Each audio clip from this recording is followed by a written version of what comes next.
നമസ്കാരം, ഇൻസൈഡിലേക്ക് സ്വാഗതം. ഒരു വ്യക്തി സ്വയം ജീവൻ എടുക്കാൻ തീരുമാനിക്കുന്നത് എപ്പോഴാണ്? അതികഠിനമായ വൈകാരിക പ്രതിസന്ധികളിൽ അകപ്പെടുമ്പോഴോ, ഒരിഞ്ച് പോലും ജീവിതം മുന്നോട്ട് കൊണ്ടുപോകാൻ കഴിയില്ലെന്ന ഉറച്ച വിശ്വാസം നമ്മുടെ ചിന്തകളെ ഇങ്ങനെ ഭയപ്പെടുത്തിക്കൊണ്ടിരിക്കുമ്പോഴോ മറ്റുമാണ്. വിദ്യാസമ്പന്നരും സുഖലോലുപതയിൽ കഴിയുന്നവരും പ്രശസ്തരും വരെ ആത്മഹത്യയുടെ പാത തിരഞ്ഞെടുക്കുമ്പോൾ സമൂഹം പലപ്പോഴും അതിൻ്റെ കാരണങ്ങൾ തേടാറുണ്ട്. ജീവിതത്തിൻ്റെ പല ഘട്ടങ്ങളിൽ സംഭവിക്കുന്ന പ്രതിസന്ധികളാകാം പലരെയും ആത്മഹത്യയിലേക്ക് തള്ളിവിടുന്നത്. എന്നാൽ സമാന അവസ്ഥകളിലൂടെ കടന്നു പോകുന്ന എല്ലാവരും മരണത്തിൻ്റെ വഴി തേടുന്നുമില്ല. പലരും അതിൽ നിന്നെല്ലാം തന്നെ ഓവർകം ചെയ്ത് അതിലും സ്ട്രോങ് ആയി ജീവിച്ചു കാണിക്കുന്നുണ്ട്. ഇപ്പോൾ നിങ്ങൾക്കാണെങ്കിലും എനിക്കാണെങ്കിലും ഏറ്റവും അടുത്ത ഉദാഹരണമായി എടുത്തു കാണിക്കാൻ ഒരാളെങ്കിലും നമ്മുടെ കൂടെ ഇപ്പോഴുണ്ടാകും. ഇവിടെ മേഘയുടെ കാര്യത്തിൽ നല്ല വിദ്യാഭ്യാസം ഉണ്ടായിട്ടും ജോലിയും ഉണ്ടായിട്ടും ഇനി അങ്ങോട്ട് നല്ലൊരു ഭാവി അവിടെ കിടക്കുകയാണ്. എന്നിട്ട് പോലും എന്തിനാ മകൾ അങ്ങനെ ഒരു തീരുമാനം എടുത്തു എന്നുള്ളതാണ് സോഷ്യൽ മീഡിയയിലടക്കം ഈ ഒരു വാർത്ത വരുമ്പോൾ അതിന് താഴെ വരുന്ന കമൻറ്റുകൾ. പലപ്പോഴും നമ്മൾ കണ്ടിട്ടുണ്ട്. അതായത് ചെറിയ പ്രായത്തിൽ വിവാഹം കഴിച്ചിട്ടുള്ള പെൺകുട്ടികൾ ചിലപ്പോൾ ഭർത്താവിൻ്റെ പീഡനമോ അല്ലെങ്കിൽ അവരുടെ വീട്ടുകാരുടെ പീഡനമോ മൂലം ആത്മഹത്യ ചെയ്യുമ്പോൾ എല്ലാവരും അപ്പോൾ ചോദിക്കുന്ന ഒരു ചോദ്യം, അല്ലെങ്കിൽ അപ്പോൾ എല്ലാവരും പറയുന്ന ഒരു നിർദ്ദേശമാണ്, ഈ പെൺകുട്ടിക്ക് ആദ്യം നൽകേണ്ടത് വിദ്യാഭ്യാസമായിരുന്നു, അല്ലെങ്കിൽ ഒരു ജോലി നേടി സ്വന്തം കാലിൽ നിന്നതിന് ശേഷം മാത്രം ആ കുട്ടിയെ വിവാഹം കഴിപ്പിച്ച് വിട്ടാൽ മതിയായിരുന്നു. എന്തിനാണ് ഈ തീരുമാനമെടുത്തത്? അതുകൊണ്ടാണ് ഇതിനൊന്നും നേരിടാനുള്ള ഒരു മനോധൈര്യം ആ പെൺകുട്ടിക്ക് ഇല്ലാതെ പോയി, അതുകൊണ്ടാണ് അവൾ ആത്മഹത്യ തിരഞ്ഞെടുത്തത് എന്നൊക്കെ പറയാം. ഇവിടെ മേഘയുടെ കാര്യം എടുക്കുകയാണെങ്കിൽ തന്നെ ആ കുട്ടി നല്ല വിദ്യാഭ്യാസമുണ്ട്, നല്ലൊരു മേഖലയിൽ, അതും 24 വയസ്സ് പ്രായത്തിൽ തന്നെ നല്ലൊരു മേഖലയിലും ജോലിയിലും പ്രവേശിച്ചു. പിന്നെ എന്തുകൊണ്ട് ഇത്രയധികം ഈ ചെറുപ്രായത്തിൽ തന്നെ ഒരുപാട് അച്ചീവ്മെൻറ്റ്സ് നേടിയിട്ടുള്ള ഒരു കുട്ടി എന്തിനാണ് ഈ ഒരു തീരുമാനം എടുത്തത് എന്നുള്ള ചോദ്യമാണ് ഉയരേണ്ടത്. ആ മാതാപിതാക്കൾക്കും അതിനുള്ള ഉത്തരം തന്നെയാണ് ലഭിക്കേണ്ടത്. കഴിഞ്ഞ ദിവസമാണ് വളരെ നടുക്കുന്ന ഈ ഒരു വാർത്ത നമ്മളെല്ലാവരും കേട്ടത്. ഇപ്പോൾ അന്വേഷണമെല്ലാം തന്നെ അവിടെ പുരോഗമിച്ചുകൊണ്ടിരിക്കുകയാണ്. മേഘ മധുസൂദൻ 24 വയസ്സ് മാത്രമായുള്ള യുവതിയാണ് ഇത്തരത്തിൽ ദുരൂഹമായിട്ടുള്ള ഈ ഒരു ആത്മഹത്യ വഴി തിരഞ്ഞെടുക്കുകയും റെയിൽവേ ട്രാക്കിൽ മരിച്ച നിലയിൽ കണ്ടെത്തിയതും. ഏതായാലും വിശദമായിട്ടുള്ള അന്വേഷണം നടത്താൻ തന്നെയാണ് IBയും തീരുമാനിച്ചിരിക്കുന്നത്. മേഘയുടെ മരണവുമായി ബന്ധപ്പെട്ട് സംശയനിഴലിലുള്ള ഉദ്യോഗസ്ഥൻ ഇപ്പോൾ അവധിയിൽ പ്രവേശിച്ചു എന്നുള്ള റിപ്പോർട്ടുകളാണ് ഇപ്പോൾ ഏറ്റവും ഒടുവിലായിട്ട് ചില മാധ്യമങ്ങളിലൂടെ പുറത്തു വരുന്നത്. മേഘയും ഈ യുവാവും സർവീസിൽ കയറിയിട്ട് 1 വർഷമേ ആകുന്നുള്ളൂ. പ്രൊബേഷൻ കാലം കഴിഞ്ഞിട്ടില്ലെന്നാണ് സൂചന. അതുകൊണ്ട് തന്നെ IBക്ക് അവമതിപ്പുണ്ടാക്കിയതിന് യുവാവിനെ സർവീസിൽ നിന്നും പുറത്താക്കാനും സാധ്യതയുണ്ടെന്നാണ് ചില വൃത്തങ്ങളിൽ നിന്ന് ലഭിക്കുന്ന സൂചന. എല്ലാ വശങ്ങളും IB പരിശോധിക്കുകയാണ്. ഇതിൽ ഈ യുവാവിൻ്റെ ഭാഗത്ത് തെറ്റുകളില്ലെങ്കിൽ അതും പറയുന്ന IB പരിശോധിക്കുന്നുണ്ട്.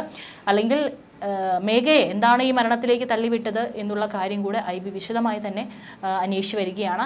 ഡൽഹിയിൽ ഇക്കാര്യത്തിൽ ഉടൻ വ്യക്തതയുള്ള ഒരു തീരുമാനം ഉണ്ടായേക്കുമെന്നാണ് റിപ്പോർട്ടുകൾ. മേഘയെ മാനസികമായി സമ്മർദ്ദത്തിലാക്കിയത് മലപ്പുറത്തുകാരനായ ഈ IB ഉദ്യോഗസ്ഥനാണെന്ന് വ്യക്തമായിട്ടുണ്ട്. മേഘയുടെ സഹപ്രവർത്തകരും ഇത്തരത്തിൽ നിലപാട് എടുത്തു കഴിഞ്ഞു. മാത്രമല്ല ഈ ഒരു IB ഉദ്യോഗസ്ഥനുമായിട്ട് മേഘയ്ക്ക് അടുപ്പമുണ്ട് എന്ന് വീട്ടുകാരടക്കം പറഞ്ഞിട്ടുണ്ടായിരുന്നു.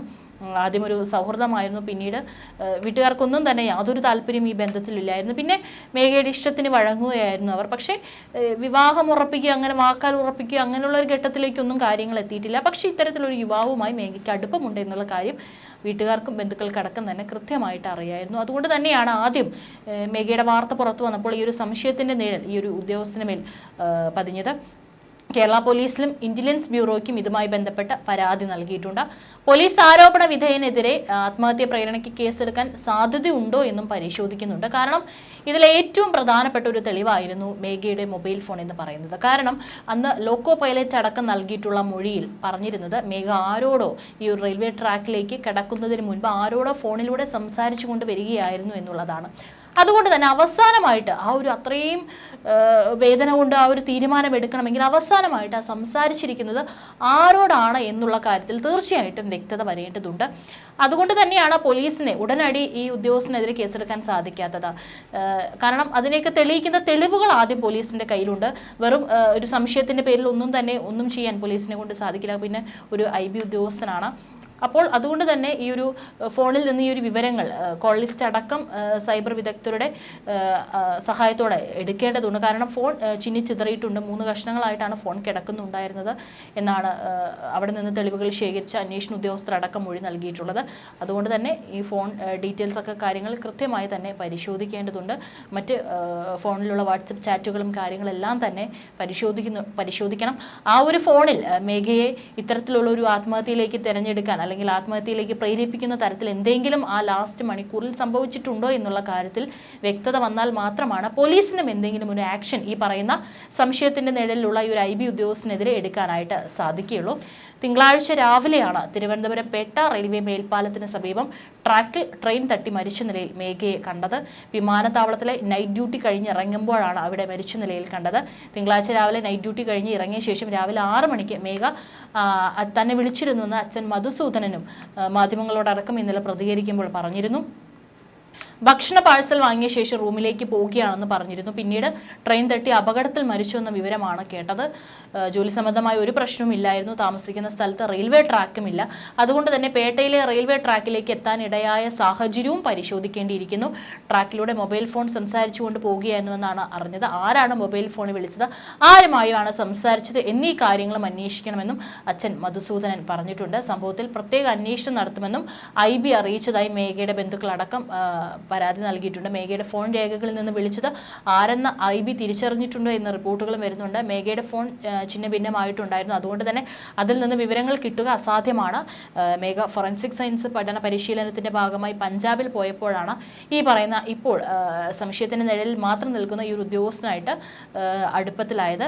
പിന്നീട് വീട്ടുകാരൊക്കെ ശക്തമായി എതിർത്തപ്പോഴും മേഘയുടെ ഇഷ്ടത്തിന് വഴങ്ങുകയായിരുന്നു. പക്ഷെ പിന്നീട് എന്താണ് ഇവരുടെ ബന്ധത്തിൽ സംഭവിച്ചത് എന്നുള്ള കാര്യം വീട്ടുകാർക്കും കൃത്യമായി വ്യക്തതയില്ല. അതുകൊണ്ട് തന്നെ ആ കാര്യങ്ങൾ കൂടി ഇനി ഒരു യുവാവിനെ ഒരുപക്ഷെ കസ്റ്റഡിയിലെടുത്ത് ചോദ്യം ചെയ്താൽ മാത്രമായിരിക്കും അതിൽ എന്തെങ്കിലും വ്യക്തത വരികയുള്ളൂ. യുവാവ് പിന്മാറിയതാകാം മേഘയുടെ മരണത്തിന് കാരണമെന്നാണ് ബന്ധുക്കളടക്കം സംശയിക്കുന്നത്. അതുകൊണ്ട് തന്നെ എന്തായാലും ഇതിലെല്ലാം തന്നെ ഒരു വ്യക്തത വരണമെങ്കിൽ ആ ഫോണിൽ അടങ്ങിയിട്ടുള്ള വിവരങ്ങൾ, അതിൽ നിന്ന് ലഭിക്കുന്ന തെളിവുകൾ അനുസരിച്ച് മാത്രമായിരിക്കും അടുത്ത നടപടികൾ ലഭിക്കുകയുള്ളൂ. ജോലിയിൽ അവധിയെടുത്ത് IASന് പോകുന്നതിനുള്ള ആലോചനകളൊക്കെ നടക്കുന്നതിനിടെയാണ് മേഘയുടെ മരണം സംഭവിച്ചിരിക്കുന്നത് എന്നാണ് വീട്ടുകാരടക്കം പറയുന്നത്. അതായത് കൃത്യമായിട്ട് വിദ്യാഭ്യാസവും അതുപോലെ തന്നെ നല്ലൊരു ജോലിയും എല്ലാം തന്നെ സ്വപ്നം കണ്ട് അത് നേടുകയും ചെയ്ത് വീണ്ടും ഉന്നതമായിട്ടുള്ള വിദ്യാഭ്യാസം എടുക്കണം അല്ലെങ്കിൽ അതിലേക്ക് കൂടെ പ്രവേശിക്കണം എന്നുള്ള സ്വപ്നങ്ങളൊക്കെ ആയി നടക്കുന്ന ഒരു പെൺകുട്ടിക്ക് എന്താണ് പെട്ടെന്ന് സംഭവിച്ചത് എന്നുള്ളതൊക്കെ തന്നെ പോലീസ് പരിശോധിക്കുകയാണ്. നമ്മുടെ കേരളത്തിലടക്കം നമ്മളിപ്പോൾ അടുത്തടുത്ത് വരുന്ന, നമ്മൾ എപ്പോഴും ചർച്ച ചെയ്യുന്നതാണ്, ഒരുപാട് വാർത്തകളാണ്, ഇത്തരത്തിൽ നടക്കുന്ന വാർത്തകൾ നമ്മൾ കേട്ടുകൊണ്ടിരിക്കുന്നത്. അതിൽ നിരവധി ആത്മഹത്യാ വാർത്തകളും ഒരുപോലെ കേൾക്കുന്നുണ്ട് എന്നുള്ളതാണ്. പലപ്പോഴും പല സമ്മർദ്ദങ്ങൾക്ക് വഴങ്ങിയായിരിക്കും അത്തരത്തിൽ പല ആളുകളും ആത്മഹത്യ എന്നുള്ള വഴി തിരഞ്ഞെടുക്കുന്നത്. ഈ കേരളത്തിലെ തന്നെ കഴിഞ്ഞ ഒരു 10-11 വർഷത്തെ സ്റ്റേറ്റ് ക്രൈം റെക്കോർഡ്സ് ബ്യൂറോയുടെ കണക്കുകൾ പരിശോധിക്കുമ്പോൾ കേരളത്തിലെ ആത്മഹത്യകൾ ഞെട്ടിക്കുന്ന തോതിലാണ്. 2013 കേരളത്തിൽ 8646 പേർ ആത്മഹത്യ ചെയ്തപ്പോൾ 2023 അത് 10972 ഉയർന്നിട്ടുണ്ട്. അതായത് 27% വർധനയാണ് ഈ ഒരു വർഷത്തിൽ സംഭവിച്ചിരിക്കുന്നത്. ആത്മഹത്യാ നിരക്കിന്റെ കാര്യം എടുക്കുകയാണെങ്കിൽ 2013 1 ലക്ഷം ജനസംഖ്യയിൽ 24.6 പേർ ആത്മഹത്യ ചെയ്തപ്പോൾ 2023 ഈ നിരക്ക് ലക്ഷത്തിൽ 30.9 മാറിയിട്ടുണ്ട്. ആത്മഹത്യാ നിരക്കിൽ സംഭവിച്ചുകൊണ്ടിരിക്കുന്ന ഗണ്യമായ ഈ വർധന കേരളത്തിന്റെ സാമ്പത്തിക സാമൂഹിക ആരോഗ്യ മേഖലകളിലും ഗുരുതര പ്രശ്നങ്ങൾ ഉണ്ടാക്കുമെന്ന് കാണാതിരുന്നുകൂടാ. കേരളത്തിൽ 100-ൽ 80% ആത്മഹത്യകളും പുരുഷന്മാർക്കിടയിലാണ്. ആത്മഹത്യ ചെയ്തവരിൽ 57% ആത്മഹത്യകളും സംഭവിച്ചിട്ടുള്ളത് 45 വയസ്സിന് മേലെ പ്രായമുള്ളവരിലാണ്. ശാരീരിക മാനസിക രോഗങ്ങളും ഒറ്റപ്പെടലുകളും സാമ്പത്തിക പ്രശ്നങ്ങളുമായിരിക്കാം ഈ പ്രായപരിധിയിലുള്ളവരെ ആത്മഹത്യയിലേക്ക് നയിക്കാനുള്ള കാരണം. 77% പേരും വിവാഹിതരായിരുന്നു എന്നതാണ് മറ്റൊരു പ്രത്യേകത. പാശ്ചാത്യ രാജ്യങ്ങളിൽ അവിവാഹിതരിലും കുടുംബ ബന്ധങ്ങൾ വേർപ്പെടുത്തുന്നവരിലുമാണ് ആത്മഹത്യ കൂടുതൽ. 47% പേരും കുടുംബ പ്രശ്നങ്ങൾ മൂലമാണ് ആത്മഹത്യ ചെയ്തത്. കേരളത്തിൽ വിവാഹം ആത്മഹത്യയിലേക്ക് തള്ളിവിടുന്നുണ്ടോ എന്ന് നാം ചിന്തിക്കേണ്ടിയിരിക്കുന്നു. ആത്മഹത്യ ചെയ്തവരിൽ നല്ലൊരു ശതമാനം കുടുംബിനികളായിരുന്നു എന്നത് ഈ ചിന്തയ്ക്ക് ആക്കം കൂട്ടുന്നുണ്ട്. ഏതായാലും ആത്മഹത്യ ഒന്നിനും പരിഹാരമല്ല. ഈ പറയുന്ന പോലെ ഇത്തരത്തിലുള്ള വാർത്തകൾ ഇനിയെങ്കിലും നമ്മൾ കേൾക്കാതിരിക്കട്ടെ എന്നുള്ള ഒരു പ്രാർത്ഥന മാത്രമാണ് ഉള്ളത്.